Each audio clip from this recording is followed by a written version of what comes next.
Buenos días, compañeros y profesora. Hoy día les hablaremos sobre los principales alérgenos en alimentos. Los integrantes son Emily Motayana, la que le habla, Arancha Guzmán Fontanot y Renzo Carpena Paz. ¿Qué es una alergia alimenticia? Es una reacción autoinmune ante el consumo de ciertos alimentos específicos.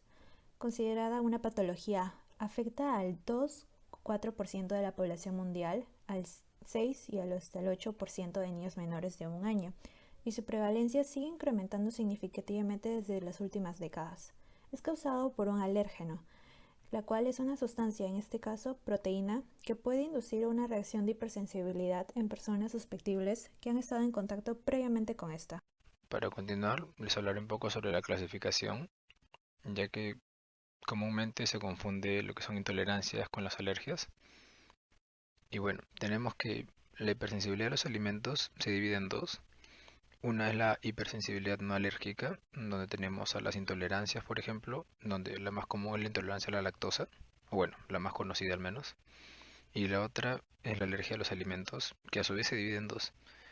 eh, que vendría a ser una mediada por la inmunoglobulina E, o también llamada IgE, donde tenemos las alergias al maní o a los huevos, y que su mecanismo será explicado más adelante por una de mis compañeras.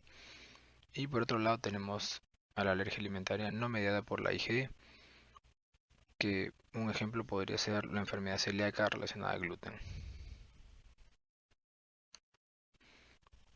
Bueno, continuando con las alergias alimentarias no mediadas por la inmunoglobulina E, pueden clasificarse en enterocolitis ocasionada por las proteínas de los alimentos, o FPs por sus siglas en inglés, proctocolitis inducida por las proteínas de los alimentos, o FPIP, enteropatías inducidas por proteínas en los alimentos, o FPE, y otras como podrían ser eh, el esofagitis eosinófila, la enfermedad celíaca, etcétera. Y bueno, eh, la enterocolitis eh, es la más grave de estas y tiene un diagnóstico complicado. La proctocolitis está relacionada a la ingesta materna de alérgenos. eh, Usualmente viene a ser la leche de vaca que es ingerida por la madre y es traspasada al niño por medio de la lactancia. Y las enteropatías o FPs son parecidas a las demás enteropatías, pero tienden a ser menos graves. Bueno, en esta tabla, como traté de clasificar las causas, o mejor dicho, los alérgenos de estas alergias alimentarias, que son no mediadas por la inmunoglobulina E, y parte de sus síntomas, ¿no? En el caso de la FPS, tenemos los alérgenos principales o los conocidos como la leche de vaca, la soya, cereales, carnes, huevo, pescado y mariscos. Y sus síntomas, si bien se clasifica el FPS como crónica, aguda o bueno, algunos síntomas atópicos o poco comunes, los que vendrían a ser los más comunes son vómitos, palidez, letargia, diarrea y bueno, también mencionan otros más, pero como les mencioné ya son los atópicos, ¿no? Que serían los menos esperados o los poco comunes.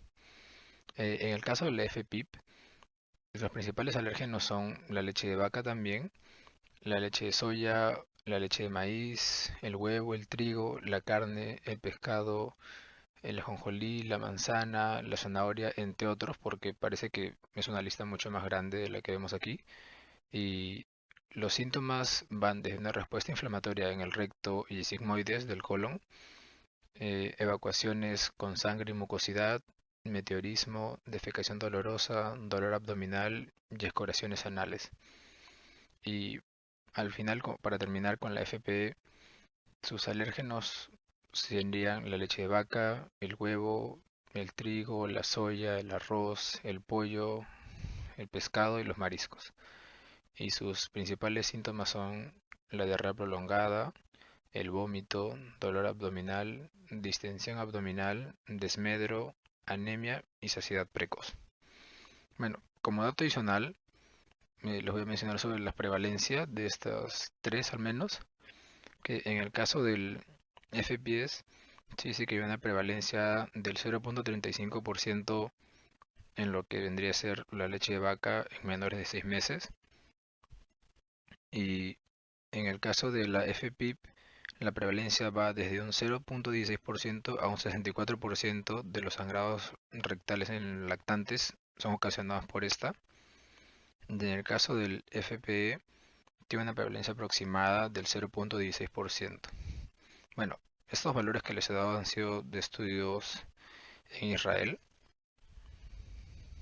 Así que ya, bueno, le doy el pase a mi compañera. Una respuesta autoinmune mediada por la inmunoglobina E es un tipo de alergia con más prevalencia y es asociada a las reacciones alérgicas más severas, causada por un alérgeno mayor, que quiere decir la que es reconocida con más de 50% de frecuencia por los anticuerpos IgE. Ocurre una respuesta por parte de las células Th2, las cuales son relacionadas a las citoquinas IL-4, IL-5 y la IL-13. La respuesta de las células T produce un aumento de producción de inmunoglobina E contra los alérgenos, los cuales son producidos por las células B. Los inmunoglobinas E se unen a los receptores de la inmunoglobina E en los mastocitos, produciendo una degranulación, la cual causa histaminas, leucotrinos y citoquinas, así como prostaglandinas, los cuales se relacionan a los síntomas locales y sistemáticos que pueda producir. Los alérgenos principales, los cuales son proteínas en los alimentos, pueden ser la ovalbumina, que se encuentra en el huevo, también como el ovomucoide con ovalbumina y la lisozima. En la leche de vaca se encuentra la alfa-lactoalbúmina, la beta-lactoglobulina, caseína y lactoferrina. Mientras que en el pescado está la parvabulmina y en la gamba está la tropomiosina. En cacahuate está la ARH1, ARH2, ARH3 y ARH8 y 9. La avellana tiene COR-A1 y COR-A8. El melocotón tiene la PRUP1, PRUP3 y PRUP4. El trigo tiene TRIA9 y omega 5 gliadina. Se encuentra una norma general para el etiquetado de los alimentos preenvasados. En la sección 4 indica declarar en cualquier alimento o ingrediente alimentario obtenido por medio de la biotecnología la presencia de cualquier alérgeno transferido de cualquier producto mencionado en la norma. Y cuando no es posible proporcionar información adecuada sobre la presencia de un alérgeno por medio del etiquetado, el alimento no deberá comercializarse.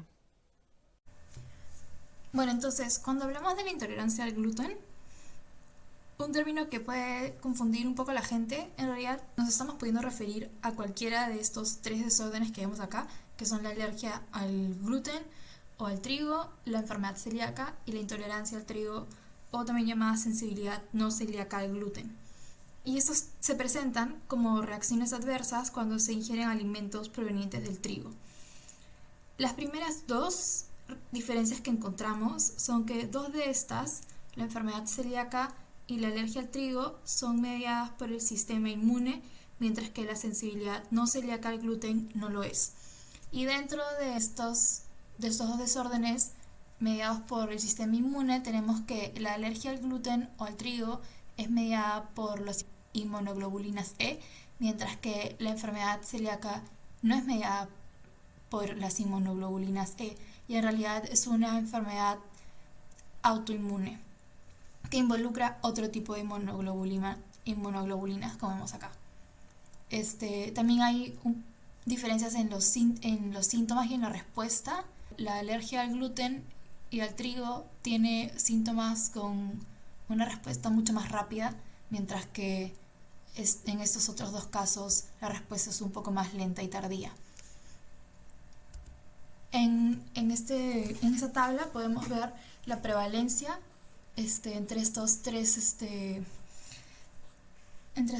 desórdenes, y vemos que la enfermedad celíaca en realidad se presenta solamente en 0.5 o 1% de la población, pero esto en Europa aumenta y puede llegar hasta un 2%, dependiendo de la zona. Con respecto a la sensibilidad no celíaca al gluten, todavía no hay muchos datos. Y con respecto a la alergia al trigo, está entre un 0.5% y 9% en niños. La dificultad que se tiene es que muchas personas, y por eso es que hablamos un poco de el que se puede confundir a partir de los términos, o a partir del término intolerancia al gluten, es que podemos ver acá en los síntomas que muchos son parecidos y comparten síntomas. Entonces podrían haber confusiones o malos diagnósticos que justamente hace que las personas no sepan diferenciar entre estas. Pero de hecho hay marcadores diferentes para cada tipo de desorden y se podría determinar si es que uno va al doctor qué es lo que uno tiene. Y pasando a cómo reducir la probabilidad de ser alérgico, la Asociación Americana de Pediatría ha determinado que con una exposición temprana a alimentos alergénicos se podría prevenir el desarrollo de alergias. Antes se pensaba que era mejor esperar al año para empezar a darle a los niños ciertos alimentos que podrían ser alergénicos, pero en realidad se han dado cuenta que no, que es mejor la exposición temprana. Y eso también pasa con la dieta de la madre durante la lactancia, que antes se tenía esta idea de que la madre tenía que tener ciertos cuidados con lo que comía, pero ahora se han dado cuenta que no hay ninguna evidencia científica, entonces no se debería restringir la dieta de la madre durante la lactancia porque no hay ningún efecto sobre el desarrollo de alergias en un futuro. También se sabe que el consumo de alimentos horneados que tengan huevo y leche aumenta la tolerancia de estos.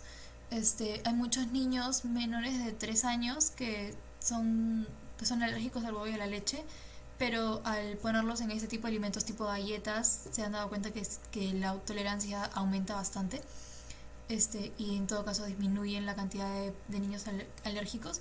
Y se ha visto también que hay un rol de probióticos en la modulación de la respuesta alérgica. De hecho, se sabe que hay una relación bastante estrecha entre la microbiota intestinal y las respuestas del sistema inmune, y en todo caso podría haber una conexión entre ingerir probióticos y cómo esta podría tener un efecto en las respuestas alérgicas. Y luego se tiene, no es una forma de reducir la probabilidad, sino una forma de tratar las alergias. Todavía, así como el rol de los probióticos está en investigación, pero abre una chance de aumentar la tolerancia a los alergenos, al exponer de a pocos a las personas alérgicas al alimento al que son alérgicas. Entonces, a una persona ya alérgica, si les vas dando pocas concentraciones de este alimento, podrías aumentar su tolerancia, y no fácil no eliminar por completo la alergia, pero en todo caso no tener síntomas tan fuertes, ¿no? Y bueno, después para finalizar tenemos este estudio que se hizo con el consumo de maní en niños, en bebés, y se dieron cuenta que los niños que empezaban a comer a temprana edad maní tenían menos probabilidades de tener alergias al maní que los que empezaron a comer maní en una edad más tardía.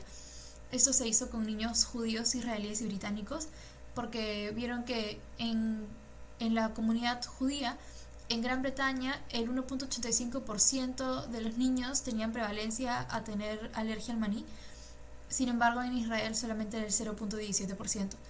Entonces, al hacer los estudios se dieron cuenta que era porque en Israel se consumían altas cantidades de maní y desde una edad temprana, mientras que en Gran Bretaña se evitaba el consumo de maní en bebés y recién empezaban a consumirlos pasados el año o los 2 años de vida, mientras que en Israel empezaban desde antes de los 7 meses. Entonces esto de hecho apoya la posición anterior de empezar a darle alimentos que podrían ser alergénicos desde una temprana edad para así reducir la probabilidad de tener alergias. Muchas gracias.